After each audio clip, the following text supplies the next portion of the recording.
Mo- Good afternoon, everyone. A very warm welcome to all of you in yet another chapter of our webinar series, Let's Talk Genomics with Experts. The theme of today's event is epigenomic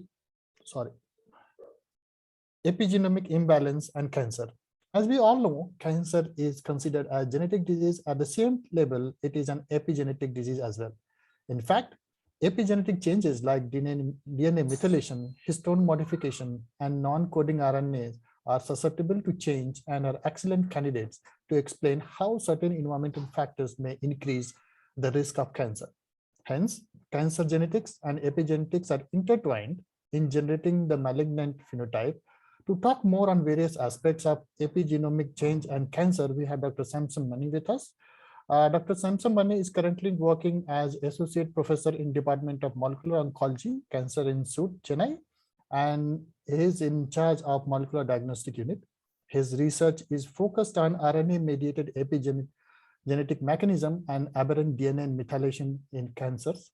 He was awarded postdoctoral fellowship from International Agency of Research on Cancer by World Health Organization and represented IARC on behalf of education and training group in World Health Assembly meetings.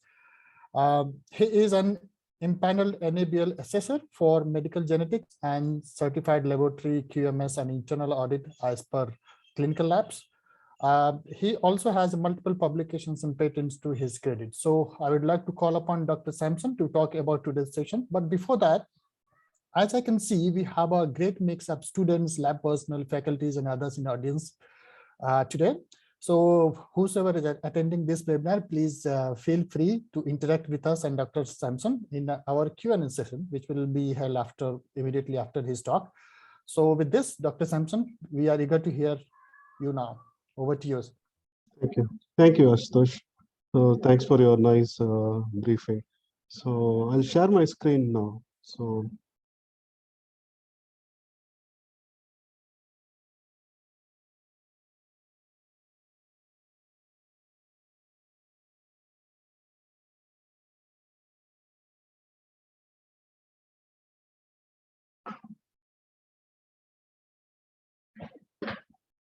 can everyone see my slide? Yes, we can see you. Yeah, I'll just stop my video just to save on the bandwidth. Yeah. So good evening, everyone. So thanks, Premas, and thanks, Ashutosh, for giving the opportunity to give this talk.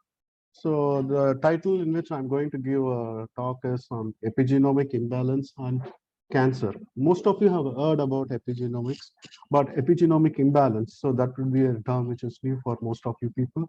So in this talk, I'll be focusing mostly on epigenomic modifications and three types of epigenetic mechanisms which can lead to imbalance and which can ultimately lead to development of cancer. That's the theme focus of my talk is going to be like.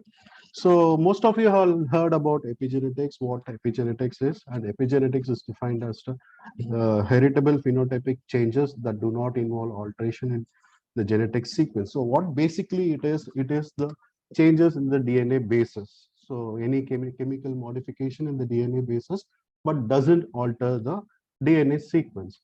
So it is a natural process during development and tissue differentiation.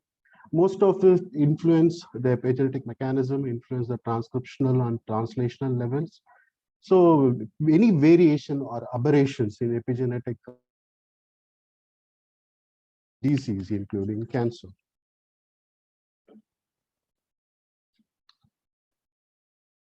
So before going into the talk, I just want to give a brief approach on how this omic strategy is on cancer. So you know genomics, transcriptomics, and proteomics. So in each of these three components, we can incorporate epigenomics into all these three categories. So if we say genome, it's epigenome, where we'll study about the DNA methylation and modifications. And the technique which we are going to use is mostly previously it was bisulfite sequencing and pyrosequencing and mass array. But with this advance of the NGS, we are able to study the DNA methylation at a single base resolution. And epitranscriptomics, it involves RNA modification, where we deal with non-coding RNAs, and how this RNA modification, methylation is regulating your gene expression. And proteomics is the post-translational modification of protein that is using by high-end mass spectrometry and SciLac approaches. So there are three major type of epigenetic mechanism. Everyone must be aware of DNA methylation, histone modification. But the last decade, the non-coding RNA is playing a major role. So that too, the non-coding RNAs, which emerge as a key player in many cancer. So I'll be talking more on that non-coding RNA and DNA methylation. I'll not be giving much information on histone modification because I'm not working on histone modification. So mostly I'll try to focus on DNA methylation and how it influences the gene regulation and how it can regulate the non-coding RNA expression. So first type of epigenetic mechanism is called the DNA methylation. That's the first mechanism to be identified as epigenetic processes. So it directly affects the DNA in the genome. In this process, the protein tag, which is the methyl group, is attached to the DNA molecule in specific places.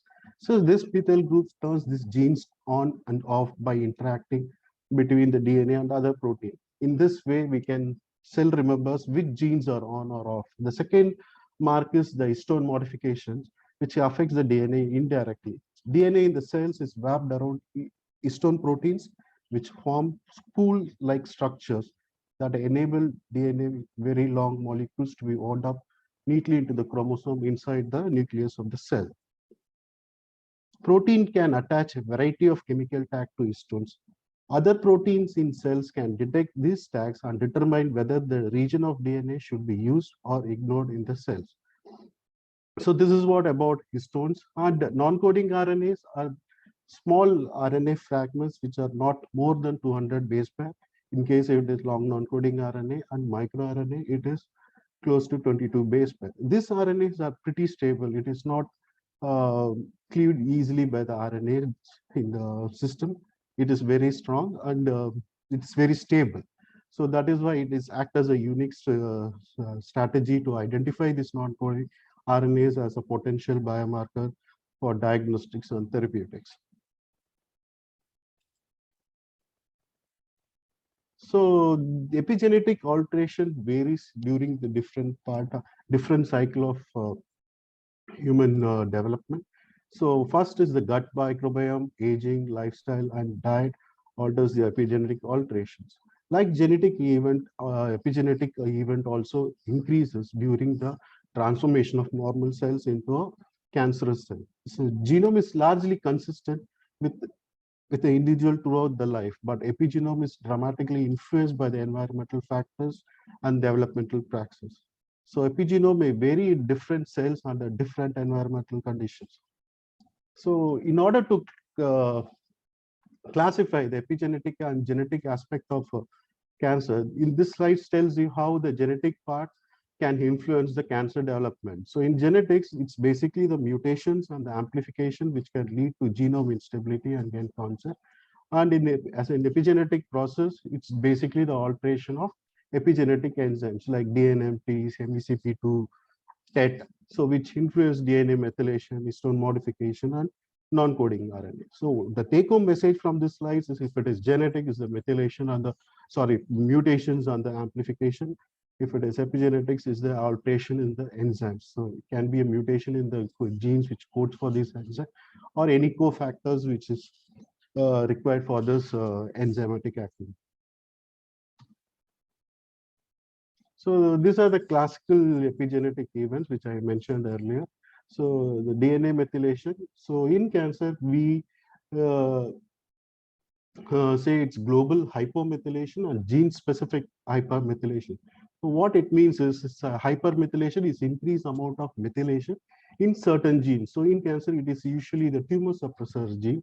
So in normal cells, that gene promoter of the tumor suppressor gene is not methylated. But on the other hand, you see the cancer cell, the promoter of the tumor suppressor is heavily methylated, thereby affecting the transcription of the particular gene and repressing its function. And histones, it's very clear that repressive histone and active histones. And based on the active histone, the DNA is open for transcription, and it can have the RNA transcribed. The non-coding RNAs, on the other hand, it can be of two types, microRNA and long non-coding RNAs. Among them, it could be an oncogenic or tumor suppressor. So I'll be going detail into that in the coming slides.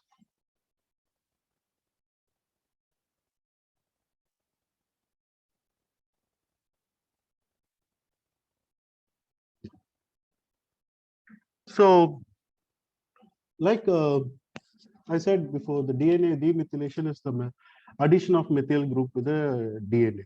But apart from DNA methylation, demethylation is also an important process where it involves removal of methyl group from the specific DNA regions. So methyl groups are added to specific places to the DNA, and whereas the chemical groups can be reversed and through a process which is called demethylation. So demethylation is phenomenon which is carried out by a major enzyme called TET. And also, I would like to say things about how this process of the demethylation happens. So cytosine, once it is catalyzed by DNMT from the methyl group is added to the cytosine and it forms methyl cytosine. It is a repressed mark. But once TEC oxidizes the methyl group, it becomes activated. 5-methyl cytosine is a repressive. That means the gene is will not get transcribed. But in the demethylated state, even the methylation status is oxidized, the gene is active. That means genes can be transcribed. So that's what the difference between the demethylation and the demethylation. And these are the various modification which happens during the process of DNA demethylation. So first is the cytosine and 5-methyl cytosine. So cytosine is getting converted to 5-methyl cytosine by the activity of DNMT3A, or de novo DNA methyl transferases. It is catalyzed catalyze the methyl group from S-adenosine methionine. But after the 5-MC, the TET enzyme can act and oxidize your methyl group and it forms into 5-hydroxy methyl cytosine. So this 5-hydroxy methyl cytosine is an intermediary form which can again get hydroxidized. It can form to 5-fluorouracil and 5-carboxy cytosine. So in this modification, among this modification, 5-HMC is the major component because the abundance, because of the abundance and the technology with which we can identify this. Other modification is less abundant, and because of the limitation of the technology and the half-life of this modification, we are not able to pick that modification clearly now. But the function of those things is not clearly understood. So we'll be focusing mostly the DNA demethylation component only with 5-HMC. So we'll now focus on the enzymes which is involved in methylation and the demethylation. So DNMT3A catalyzes the methylation group to cytosine. So 5-methyl cytosine can be chemically modified at two sites, the amine group and the methyl group. The amine group of 5-methyl cytosine can be deaminated by AID upper complex, converting 5-methyl cytosine into thiamine. The methyl group of 5-methyl cytosine can be modified by the addition of hydroxyl group mediated by the TET enzymes to generate 5-hydroxy methyl cytosine. 5-hydroxy methyl cytosine can be chemically modified at two sites. Again, is the amine group and hydroxy methyl group, again by the AID and apobec complex, and which can deaminate 5-hydroxy methyl cytosine to produce 5-hydroxy uracil. And TET can further oxidize 5-methyl cytosine to 5,5-form cytosine and 5-carboxy site. Eventually, all these products of each pathway are cleaved off to replace with cytosine by the base excision repair pathway. So this slide tells you about how this CPG methylation acts as a repressive mark. So you all know that 60% of human genes have a CPG islands at the promoter and are frequently have nucleosome depleted region at the transcription start site. The nucleosome affecting the transcription start site are marked by trimethylation of S3K4, which is associated with the active transcription. The downstream of the transcription start site, the DNA is mostly CPG depleted and is predominantly methylated in the repetitive elements in the gene bodies. The CPG islands, which are located in the gene bodies, mostly remain unmethylated, but occasionally acquire 5-methyl cytosine in a tissue-specific manner. The transcription elongation, like initiation, is not blocked by the gene body methylation, and variable methylation may be involved in controlling splicing. The gene bodies are preferential sites for methylation in context to CPG sites. And also the binding of proteins such as CTCF to insulator can be blocked by the methylation factors and non-CG recognition sequence, thus leading to the altered regulation of gene expression. So this is the slide on 4 different cell types. One is glioma, colon, breast, and leukemias. So basically represents the transcription silencing of the DNA hypermethylation and of regulatory regions of the tumor suppressor gene. So if you see in colon cancer cells, so entrance of this cell cycle occurs by means of P16 methylation, but in leukemic cells, P15 is methylated to initiate the proliferation. In breast cancer, you can see the defects in DNA repair related to methylation of BRCA1 and in glioma, the methylation of MGMT. So initiates the proliferation. So basically what the take-home message from the slide is the hypermethylation status is unique to each cancer type. So that's what, so it's specific, the hypermethylation is very specific and when compared to each cancer type. So to give you some more examples, so these are the most commonly methylated, hypermethylated promoters in each cancer type. You see breast, most of the genes are involved in DNA repair and gastric intranix. So you can just name it. So mostly these are the genes which are the promoters are often methylated in specific cancers. And apart from this, you can also say what are the CPG islands corresponding to which gene are getting methylated. So we have the extensive landscape analysis of the methylation has been done by many groups. So from this, we can be sure that which regions of the particular gene, the CPG islands, are hypermethylated. So this slide gives you a basic idea of what are the CPG islands which are getting methylated, hypermethylated or aberrated. So as I said, 5-methyl cytosine is the 6th base, and the human DNA contains 20% of cytosine, out of which 1% accounts for 5-methyl cytosine and 0.1 accounts for 5-hydroxymethyl cytosine. So unlike 5-methyl cytosine, 5-hydroxymethyl act as a active expression of a gene, but 5-methyl cytosine is a repressive of gene with expression. So 5-methyl cytosine is catalyzed by 11 translocation enzyme. Basically, it oxidizes the 5-methyl cytosine to form into 5-hydroxymethyl cytosine.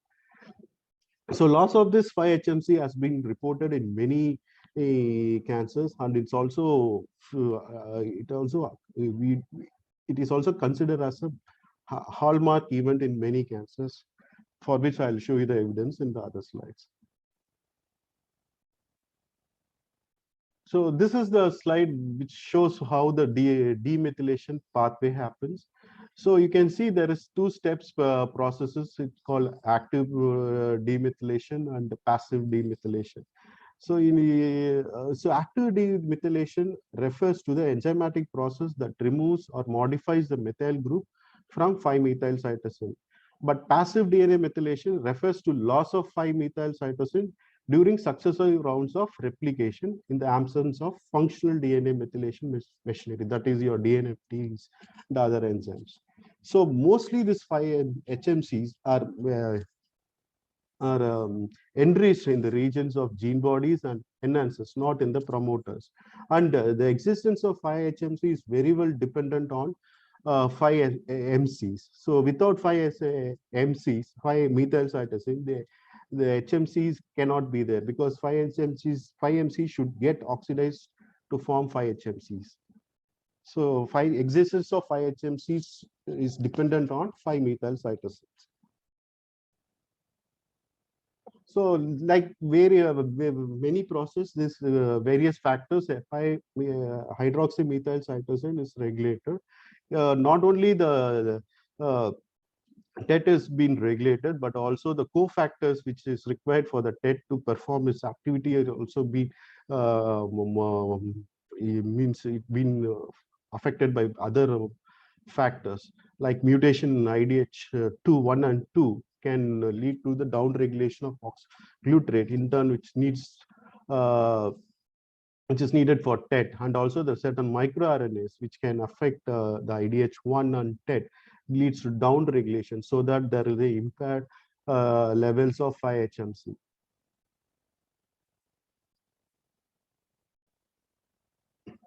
So this is a slide which is from the TCGA, where it gives the various gives the levels of 5-methyl cytosine in various organs of the human body type.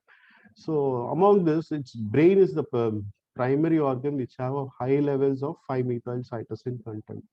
Among this, epithelial cell in origin have a high levels, and when you see in genomic regions, 5-HMC 5-methyl cytosine is enriched in the intronic regions, not in the promoter or UTR or intergenic. It's mostly in the intron.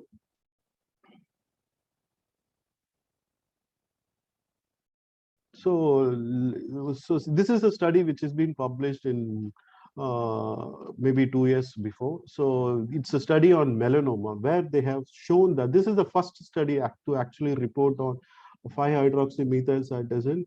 The loss of 5-hydroxymethyl cytosine is an epigenetic hallmark of melanoma. So they have identified the loss of 5-methyl cytosine is a key component for the development of melanoma. They have done functional studies in PDX models to show that how this loss can be involved in developing the disease. And also they have identified various regions which are enriched with 5-methyl cytosines, which can be of potential targets for prognostication or diagnostics.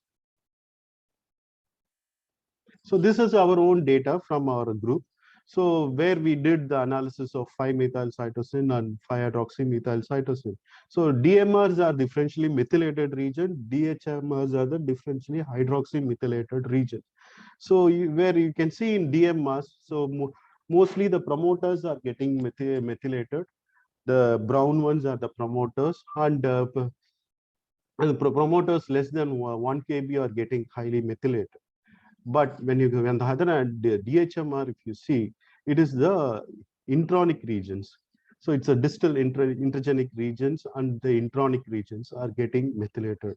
So still we don't know the functional of what is the functional of this enrichment in the intronic. What we speculate, because in the introns, there are various microRNAs or other non-coding RNAs which can arise. So this demethylation and the methylation process can lead to the development or lead to the expression of those non-coding RNAs. So it can be of either tumor suppressor or it can be an oncogenic. So still we are in the process of exploring how the methylation process, the methylation and the demethylation process affects the RNA expression.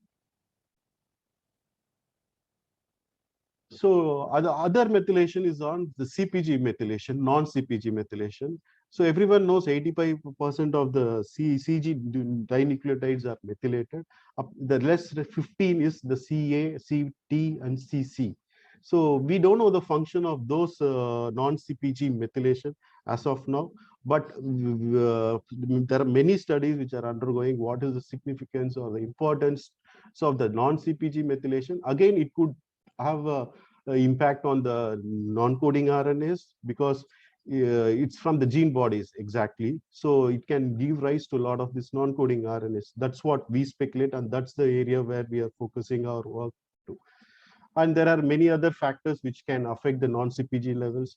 Heavy metal toxicity, tumor microenvironment, genetic mutations in MECP2, and genomic imprinting like IGF-F2 and H19. So all these factors can lead to or affect the levels of non-CPG and lead to tumor development. The next area where we have worked on, it's an epitranscriptomics. So epitranscriptomics is the study which deals with RNA modifications, non-coding RNA expression, and RNA methylations. So this is a study which I wanted to show. This is from from our group. So this study is on identification of non-coding RNAs associated with the early stage of breast cancer. It's already been published. What we identified in this study, it is the key important finding in the study is the antisense RNA or the subgroups of long non-coding RNAs which are highly expressed in breast cancer. So this antisense RNA can easily classify the tumors between the pad normals and the tumors and the pad normals, and also the tumors and the DCAS. So this is what the key finding from this study. So nobody else has reported these are the major subgroup. Antisense RNA could be the major subgroup in breast cancer. So these are again some of the non-coding RNAs which are getting overexpressed, and we are exploring the potential of these targets to be used as a diagnostic biomarker. So from this study, we also functionally characterized a gene, which is an ADAM TS9AS2, which is an antisense RNA of ADAM TS9, which is a disintegrate metanoproteinase gene. So we can see that it was highly expressed in tumor when compared to pad normal. So we wanted to see why this high expression of DNMT. So we knocked down the DNMTs, the ADAM TS9AS2, using the DNMT siRNAs, and we did find that upregulation of ADAM TS9AS2. So what it means that the promoter of ADAM TS9AS2 is independent of its mRNA, and it is being methylated in pad normal, but it is not methylated in tumor. So when you reverse this phenomenon, you can see the expression of ADAM TS9AS2, and you can see the proliferation and the apoptosis, how the effect on cells. So it's going down, the proliferation is going down, apoptosis is increased. So we are able to show that methylation, the promoter methylation of ADAM TS9AS2 is the key component behind the down regulation of the particular transcript in the pad normal. Also from this study, we also identified the novel circular RNAs. So again, it's a key finding from our group. Nobody has done this in breast cancer. So we were able to show that the RNA-seq data can be used for identifying the circular RNA. So we use two different pipelines, so which is called FIND-circ and DCC, differential circular RNA. And we did identify that this circular RNA has more potential when compared to other non-coding RNAs in classifying the tumors versus the pad normals.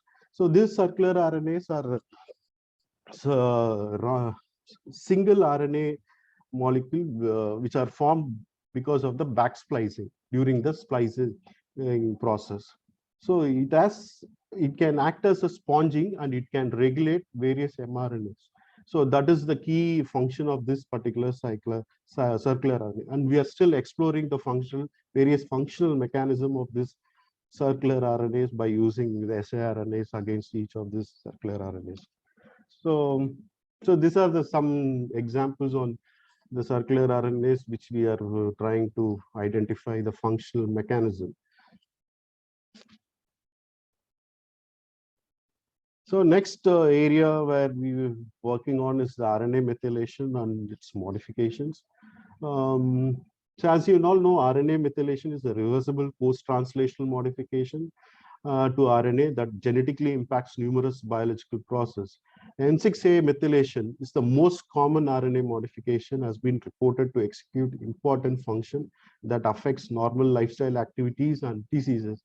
And M6 modification of non-coding RNA regulate the cleavage, transport, stability, and degradation of the non-coding RNA. So it also regulates cell proliferation, metastasis, cell cycle differentiation. So what basically is M6A is a key component in maintaining the stability the degradation and cleavage of this non-coding RNAs. So we wanted to explore what is the mechanism behind this, and also we wanted to see the various the factors which can make this M6A RNAs either to be tumor suppressive or tumor oncogenic. So those factors are called writers, erasers, and readers. The writers are the ones which catalyze the addition of the methyl group to the cytosine residues. The erasers are the ones which modifies and removes the methyl group. The readers are the one which recognize and binds to methyl group to ultimately influence the gene expression. Among these groups, the readers are the most recognized ones, which determines what will be the function of this particular methylation status. So based on which readers it is going to read that particular component, the signal, and which gene it is, the M6A is located, the function of that particular gene is going to vary. So effect of M6A on gene expression are wide ranging. M6A also alters the pre-processing mRNA. So some of the effects are mediated by M6 readers that selectively recognize M6A and exert regulatory functions. So these are the examples of some readers. The most common ones are metal 3, metal 14, WTAP, and erasers are F2A, F2A, FTO, and ALKH, B5 and 3. And the readers, it is YTDHD1. So it's the YTDH1 complex, which is mainly responsible which direction this transcript is going to behave, either in the side of favoring tumor suppression or tumor inhibition. So the next slides is again shows how this the various readers can interact with the other complex and whether it can lead to what kind of diseases. So this is again how it inhibits the cancer. So how this readers can bind with various cofactors and it can inhibit the particular cancer. So as I said before, M6A methylation is a double-edged sword. Or M6A modification of certain genes could lead to alteration of mRNA behavior and expression. So result of this for acceleration of tumor development, whereas lacking of M6A modification on the other genes may also lead to tumor subprogression. So critical role of M6 RNA methylation in cancer in new possibilities for early diagnosis and treatment of cancer. So to summarize, so the epigenetic balance is the main phenomenon which needs to be studied, because it's not the methylation, demethylation which is important. It's the process, how the balance is between the methylation and demethylation is being maintained. So balance in the DNA methylation machinery. So how great it is, how great we study that, and how great is going to functionally to develop cancer. So that is the main concept what we are interested in, and many groups are now ready to study on this direction. And DNA methylation modifications such as 5-MC, 5-hydroxy can regulate transcriptional machinery, and the RNA-mediated epigenetic regulation through non-coding RNAs are taking us to a newer level of understanding of disease biology. And with the advancement of the NGS, we are able to say the methylation even at a single level resolution. And also we can even identify the least abundant transcripts like the non-coding RNAs and circular RNAs. So it is ideally we need to study this interaction. So basically how the methylation is going to affect, or the integration between the methylation status and the expression of the non-coding RNAs, how they both can affect our normal cellular system to develop or can lead to the development of cancer. So that's what the main focus of our group, and that's what we've been working on. So with this, I'll acknowledge Dr. Deva, Dr. Meena Kumari, Dr. Sunita, and Aarti and Deepa. So they are my group members who helped me a lot in getting this data. And also my funding agencies, DST and DVT and Terrifox. Thank you. Great. Thanks, Dr. Samson, for an insightful talk on epigenomic balance and cancer. I do have some questions in question and answer box and also on the chat. So before that, I saw one of your interesting slides, like you were mentioning the role of medicine, exercise, and diet, which has a strong influence on DNA methylation. Yep. And have some environmental factor and action, which is actually altering the methylation significantly, one or other epigenetic factor. So is it the same story for non-CPG methylation as well? Exactly, it'd be the same. Okay. And why is the all these factors like medicine, exercise, whatever we mentioned in the slide, is it true, holds true for other epigenetic factors like long non-coding RNAs and histone modifications as well? We speculate at this point of time, it could also have an influence on that, because there are many studies which says that exercise and lifestyle process can regulate your gene expression. So basically, it is also true that it can also affect that your non-coding RNAs also. Okay. So we have one question here. Can the terms epigenetics and epigenomics be used interchangeably? No, epigenomics is the study on the genomics. Epigenetics is the three main component: DNA methylation, non-coding RNA, and your histones. So that's a collective term for this three mechanisms. Epigenomics is the term for studying the DNA methylation and how the epigenome works, basically. So that's what the difference is. Okay. And what stage is epigenetic therapy in terms of drug development and new therapies? There are many epigenetic drugs which are currently in the therapeutic. FDA has cleared that. So I don't know how, because I'm not a clinician to comment on that. So there are many drugs which are being used as an epigenetic demethylating agent and HDAC inhibitors. So I'm not the person to comment on the therapy part of it, because there are drugs are there. But okay. And any information about SDACs and inhibitors? HDAC inhibitors are being there for mostly in leukemias, that too in AML. People are using it, the clinicians are using it. But I'm not the person to comment on therapy part of this epigenetic. Okay, so actually next question is also something like that. Like, what will be the impact of epigenomics in the clinics? In other words, how could we translate the discoveries from basic science to the patient's bedside? Basically, the use of already known drugs. So what we can get from this studies, maybe from other groups, because we have now know what, it's not the single gene which is responsible for a disease, right? So it's basically the whole, how the whole genome is, because with the NGS and other technologies, we are able to see the complete genome.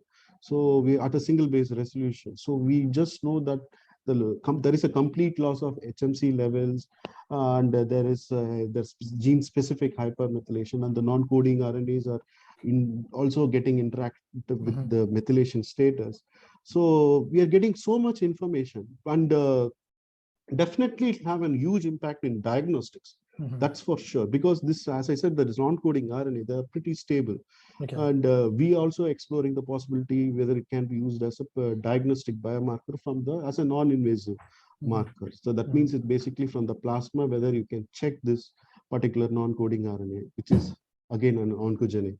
So if we are able to find that, maybe once the patient comes for the treatment and during the follow-up, if we are able to find that, it will be of great this thing, right?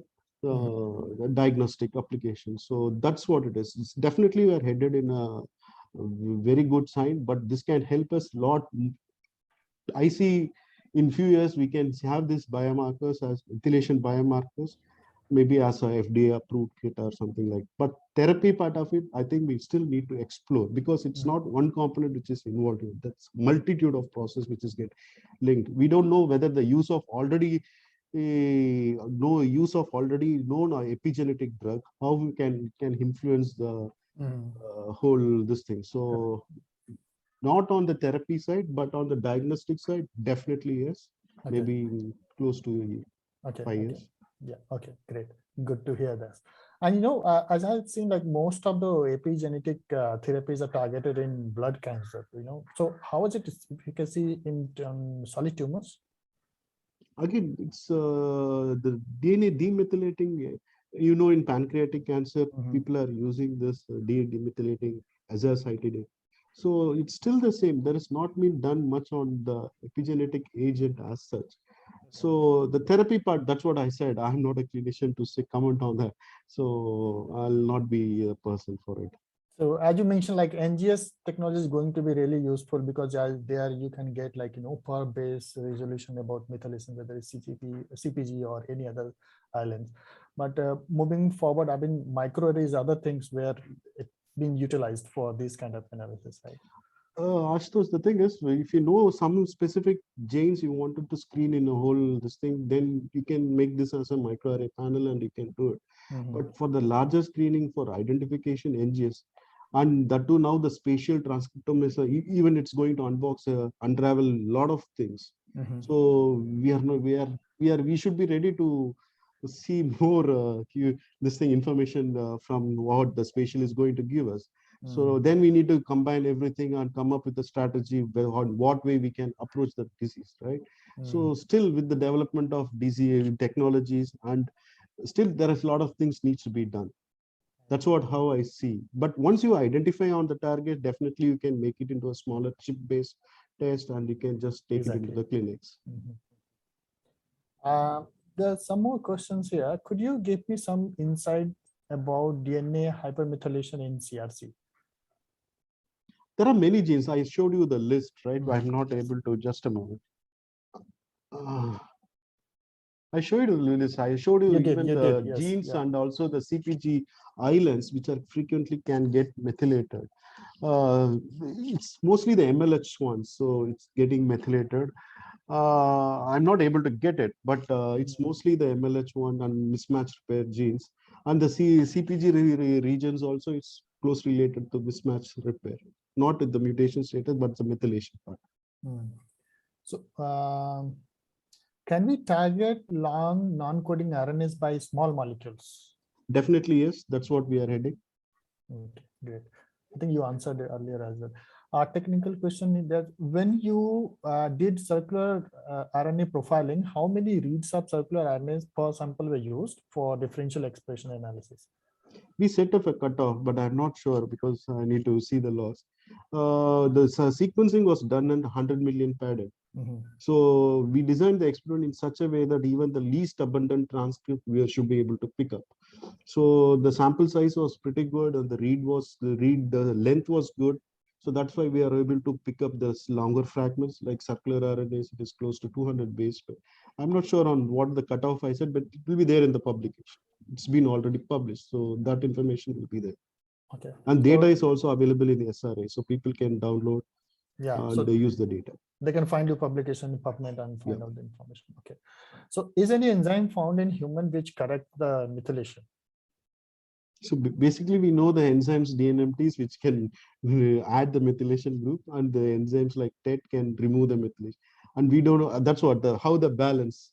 So we need to identify how the balance is happening between the DNA methylation.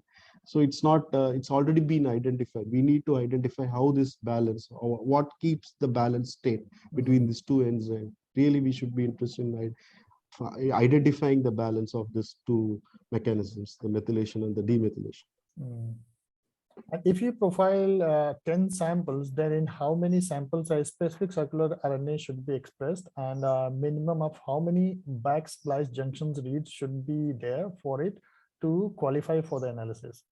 It's basically the algorithms which you use. It's the FindCirc, and so you can just go with the default one because that's good enough to pick any circular RNA. But before that, the QC of the sequencing and the depth of the sequencing should be good. So in order to get this thing qualified for the circular RNA analysis, it's not common like RNA-seq analysis. It's quite different between the circular RNA. It's quite different from RNA-seq. So you need to have a really good data with a good QC and a good depth. Then you need to have identify which algorithm you are going to run on. So we used to FindCirc and DCC. But it's up to people who want to use what algorithm they need. And just with the rest of the default settings, and the main thing is we can't validate the circular RNA because we don't have a exact primers. We do know sequence, but the primers should be designed in a different way. It's not like a regular TACMAN and whatever we need to see it in sample real time, right? So that's the key. So we need to be doubly sure. That's why we use two different algorithms, and we just reported which is common in both the algorithms. So those are the things which we need to keep in mind when doing this kind of analysis, because still now the validation part of the circular RNA is pretty tricky. We need to do a PCR, then we need to follow it by the sequencing, then we need to confirm it. So it's not an easy process. Which would be serving better as diagnostic biomarkers, epigenetics or epitranscriptomics? Epitranscriptomics, because if you take microRNA, it's pretty stable. So it's not, if it is there for a reason, and it is disease specific, right? Correct. Yes. So definitely it will be the epitranscriptomics. It's the non-coding RNAs. It has an immense potential to be used as a diagnostic marker. Yeah, great. So it was an excellent talk, and I'm really looking forward to, there are a lot of research and publications going around methylation, histone modification, long non-coding RNAs. I'm just looking forward to the time when we translate it into the clinics, and we can use it as a therapy, like the way we are doing it for regular cancer screening and testing. So great. So with this, I hope I don't see any more question in the chat box or anywhere. Okay, so I do have some more, sorry. So since epigenetics is maintained when cell is divided, is it possible that an epigenetic change in one generation can move ahead in its lineage via germline cells? I mean, what is the chance of epigenetic change in germline? It's previously it was maybe if you studied in 2000, there was in the textbook you can see that epigenetic events are not transmittable. It's not inherited. It's not, cannot be. Now it's inheritable. People have identified all this epigenetic mechanism can be inherited. So if there is issue, so it can be easily passed on to the second generation. That's how the Angelman syndrome, Prader-Willi have been identified. So basically, how your DNA knows from which parents you came from. So it is. Yeah. Is the balance between the two enzyme DMTs and TETs decides CPG methylation of promoter regions in genes causing cancer? No, it's not the promoter. DNMTs is for the promoter, but TET is not for the promoter, because TET is for the hydroxymethylcytosine, and we didn't see the hydroxymethylcytosine in the promoters. It happens only in the enhancers, the gene bodies, introns. So that's what we are still interested in finding, what way this, how this mechanism happens, what corresponds to what. So promoter, there is no 5-methylcytosine enrichment, but in other regions it is there. So what purpose it is there, we need to. We are in the process of doing that evaluation. Okay, great.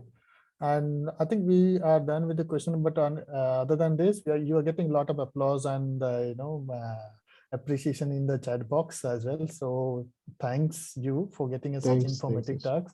And everybody is appreciating about your presentations and the information you have provided to all of us. So thanks very much. And I still have a couple of minutes. If anyone wants to ask anything, you can just type, or if you want to speak also, we can give you an access through this portal. Let me know if anyone is interested in talking or asking questions.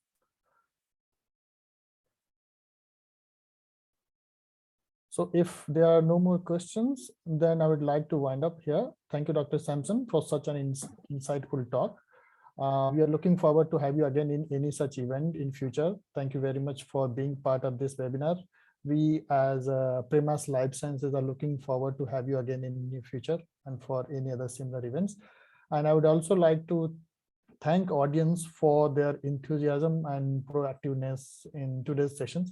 Please reach out to us and with your ideas and suggestions, and you have anything to share with us. So our team will help you to get everything organized, and we'll give you, we'll also be happy to part of any such program. So we'd like to part of any such program and love to extend support required from all the sides. So thank you for your presence. Please take care of yourself and have a great rest of the day. Thank you. Thank you. Thank you. Bye-bye.